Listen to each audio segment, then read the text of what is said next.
คุณพระหลวงพ่อมหานพดลนะคะที่ให้โอกาสก็ขอบคุณอาจารย์ถนอมนะคะจริงๆไม่ได้ตั้งใจจะมาเนาะแต่หลวงพ่อว่าอยากให้เรียนรู้ประสบการณ์ใหม่เพราะว่าไม่เคยนวดมาก่อนนะคะแล้วก็ถือว่าเวลาเหมือนว่าอยากให้ตัวเองพักผ่อนด้วยนะคะก็เลยก่อนมาบอกว่าจะทิ้งลูก3 คนไว้ ให้ดูแลกันเองว่าวันหนึ่งเขาก็มีแม่จะอยู่ยังไงนะคะแล้วก็ต้องขอบพระคุณพี่เลี้ยงนะคะที่ดูแลตลอดนะคะระยะเวลา3 วันนะคะแล้วก็ในเรื่องของอาหารการกินนี่อร่อยมากเพราะว่าเคยไปแม่ฮ่องสอน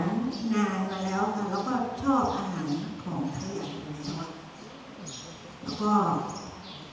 เป็นประสบการณ์ใหม่แล้วก็ได้รู้จักเพื่อนใหม่โดยเฉพาะบัดดี้น้องส้มนะคะ ถูกบ้านจีบบ้านในการฝึกนวดนะคะก็ขอบคุณค่ะ